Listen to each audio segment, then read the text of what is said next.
Buenas tardes, Dios les bendiga. Bienvenidos a Momentos de Victoria con su servidora, la pastora Olga María González. Doy gracias a Dios por la vida de cada uno de ustedes que nos acompañan todas las tardes. Doy gracias a Dios porque podemos crecer juntos, orar juntos, conocer más la palabra. Yo les pido que oremos en esta tarde, que les digas. Vamos a orar en el nombre de Jesús, Padre Celestial, en el nombre poderoso de Cristo Jesús, Señor. Te doy gracias por la vida de cada uno de mis hermanos en esta tarde, que juntos, Señor, estamos empezando esta tarde, Señor. Gracias por toda esta semana que hemos estado escuchando la palabra, compartiendo la palabra, orando juntos, Señor. Háblanos en esta tarde. En el nombre precioso de Cristo Jesús, Señor. Gracias, Padre Celestial, en el nombre tuyo. Amén. Amén, mis amados. Quiero que leamos de Mateo 19:10. Le dijeron sus discípulos, si así es la condición del hombre con su mujer, no conviene casarse. Entonces él les dijo, no todos son capaces de recibir esto, sino aquellos a quienes dado. Pues hay eunucos que nacieron así del vientre de su madre, y hay eunucos que son hechos eunucos por los hombres, y hay eunucos que asimismo se hicieron eunucos por causa del reino de los cielos. El que es capaz de recibir esto, que lo reciba. Para el matrimonio se requiere poder sobrenatural. No es natural que dos personas vivan juntas, no es natural, entonces es sobrenatural. Por eso hay tanto divorcio, porque lo quieren hacer en lo natural. Los discípulos quedaron impactados cuando Jesús dijo que el divorcio no es la voluntad de Dios. Porque dijo, lo estudiamos en esta semana, más al principio Adán y Eva no fue así. Es decir, ese no era el plan. Ese no era el propósito de Dios. Entonces los discípulos exclamaron, pues no conviene casarse, mejor nos quedamos sin casar. Y saben qué, hermanos, ese ha sido ahora, en este tiempo, en esta época, en esta generación que nos ha tocado. Ya los jóvenes no quieren casarse. Ya los jóvenes solamente le dicen, vente a vivir conmigo, se juntan y dicen, es mi pareja. Pero el Señor no quiere parejas, el Señor quiere matrimonios. El Señor quiere que se unan y que el Señor bendecir eso. Y sí conviene casarse. Es bien importante casarse. Puede uno quedar atrapado de esa manera. Entonces, es importante el matrimonio. Entonces, Él les dijo, no todos son capaces de recibir esto, sino aquellos a quienes es dado. Es decir, solamente un poder dado por Dios puede hacer que el matrimonio sea lo que debe de ser, de modo que la persona no quiera salir de él. Es preciso que Dios esté en el centro del matrimonio. Dios ha unido a los dos y tenemos que entenderlo. Los hombres se rebelan ante el estricto que es Cristo con el matrimonio. Los discípulos se rebelaron contra el extremo de decir que era mejor no casarse. Ellos, como tantos, no habían captado lo que Cristo estaba diciendo. El matrimonio tiene que ser una unión espiritual, obrada por Dios. Debe de ser una unión tan preciosa, tan tierna, tan cálida, un sostén, una amistad, un sentido, un significado, una unión, pocas veces conocida incluso entre los creyentes. Muchas veces las parejas se casan por atracción física solamente, pero eso se acaba. ¿Cuántos pueden unirse verdaderamente sometiéndose totalmente? ¿Cuántos pueden amar realmente al otro como a sí mismo? No todos pueden recibir este dicho, solamente los que pueden rendirse al otro. Bajo Dios pueden recibir un verdadero matrimonio, un auténtico juntarse proveniente de Dios. No es cuestión de no casarse, es cuestión de obedecer a Dios y vivir como Él quiere. Se requiere la muerte del ego, del egoísmo, del yo en el matrimonio. Si la persona no está dispuesta a morir al egoísmo, van a tener un matrimonio que va a fracasar. Si no están dispuestos a someterse uno al otro, no hay esa unión. Si cada uno dice, pero yo te voy a cambiar, no es del Señor esa boda. Tenemos que entender, no pueden recibir este dicho. Solamente los que se rinden, los que al otro y bajo Dios, pueden recibir un verdadero matrimonio, un auténtico juntarse de Dios. Entonces tenemos que hacer, se requiere también que haya unión y una sola carne, pero también están las bendiciones de una nueva vida. El matrimonio es una bendición de Dios. El matrimonio bien formado, guiado por el Señor, es una bendición. La gloria y emoción de dos personas viviendo en una sola carne. Tenemos varios factores. Dijo el Señor, no todos pueden recibir esto. ¿Recibir qué? No todos pueden recibir esto. ¿Recibir qué? Primero, la afirmación de que un hombre y su esposa se unirán. Deben estar totalmente unidos como una sola carne. Así no son ya más dos, sino una sola carne. Pero si la esposa quiere ir para acá y el esposo para allá, si el esposo tiene esta meta y ella tiene otra meta, no están caminando en unidad, no están caminando unidos. Muchas veces ni para casarse se ponen de acuerdo. No se ponen de acuerdo en que en la fiesta, no se ponen de acuerdo en la iglesia, no se ponen de acuerdo en nada.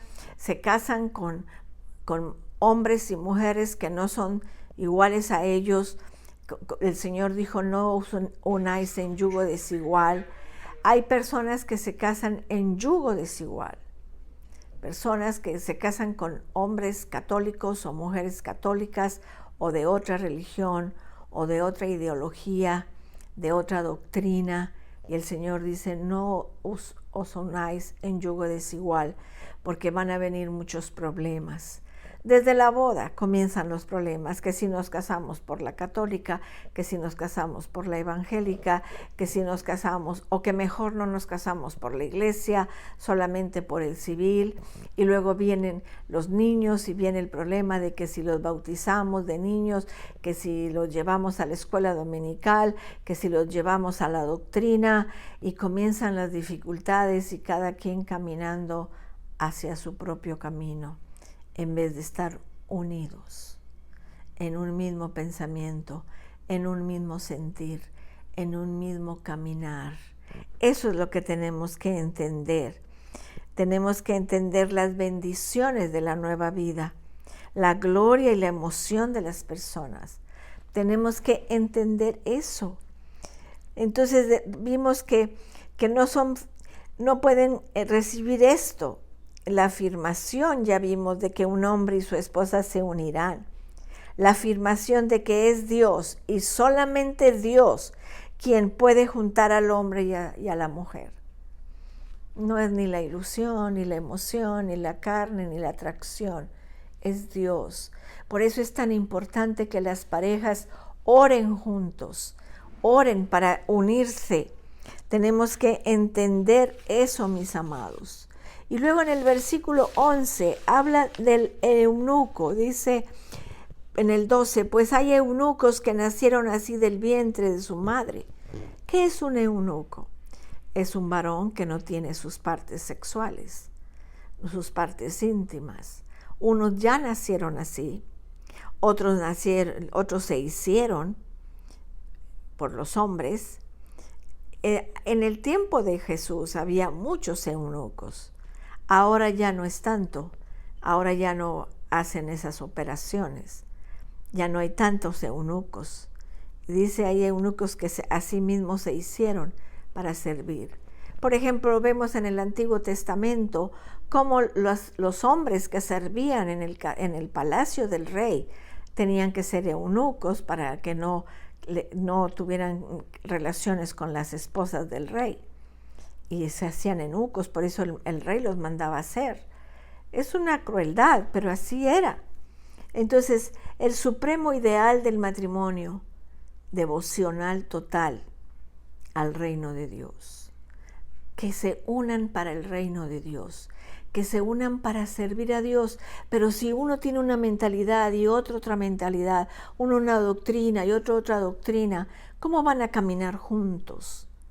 El ideal más alto para el hombre es la concentración total. Tenemos que entender que tenemos que buscar primeramente el reino de Dios y su justicia. Esto es así, esté la persona casada o no. Cristo no estaba desacreditando el matrimonio, ni estaba diciendo que el estado de no casado es preferible para el hombre. Él no lo dijo, simplemente estaba respondiendo a la pregunta de sus discípulos, indicando que algunos hombres han escogido no casarse, prefiriéndose ser eunucos. Hay hombres que por su voluntad no se casan. Hay mujeres que no se casaron nunca. Y no pasa nada, si ese es su deseo. Entonces tenemos que entender que algunos han nacido eunucos, otros son esclavos hechos eunucos, y aún hay otros que se consagran al reino de Dios, que se consagran. Y luego dijo exactamente lo mismo del versículo 11. El que es capaz de recibir esto, como ser un eunuco, que lo reciba. Cristo habló en primer término a los casados y luego respondió a los discípulos y habló a los no casados. A los casados les dijo Dios, tenía que estar en la vida de una persona para tener un verdadero matrimonio, para unirse. Y a los no casados les dijo que era preciso ser un eunuco para dedicar su vida al reino de los cielos. Algunos pueden vivir más para Dios permaneciendo solteros. Algunos escogen permanecer solteros para tener la libertad de vivir vidas lujuriosas y sexuales. En otros pasajes Cristo trata los pecados sexuales. Aquí no los condena en el hecho de aprobar la vida de soltero. El estado de soltero debe ser escogido para el propósito de servir a Dios. Con esto, mis amados, hemos terminado estos versículos. El lunes empezamos otro tema con el favor de Dios, con la ayuda de Dios, que el Señor nos permita seguir conociendo. Vamos a orar. Padre, en el nombre de Jesús, gracias por todo esto que hemos aprendido. Hay tanto que aprender del matrimonio, Señor. Los jóvenes se casan sin prepararse. Aún para cualquier trabajo tenemos que estudiar. Y para el trabajo más grande, que es el matrimonio, no nos preparamos. Pero tú quieres prepararnos, Señor. Yo bendigo a cada persona en esta tarde. Yo bendigo a cada pareja que se quiere casar, Padre. Que tome conciencia de lo que significa casarse. Bendice, Señor, a cada pareja. Bendice cada matrimonio que están hablando de divorcio. Cada pareja, Señor, en el nombre de Jesús. Bendice los matrimonios, únelos cada día más. Bendice a los hijos de esos matrimonios. En el nombre de Jesús, Señor. Asimismo queremos pedirte, Señor, por el culto del domingo, que nos gocemos en tu presencia, que tú uses la palabra de Dios para bendecir a las personas, que, oh Señor, tú nos ministres a cada uno, que te podamos ofrecer la mejor alabanza, en el nombre de Jesús. Amén. Amén, mis amados. Los espero el lunes a las 6 de la tarde. Que Dios les bendiga, que Dios les guarde. Cristo les ama y yo también.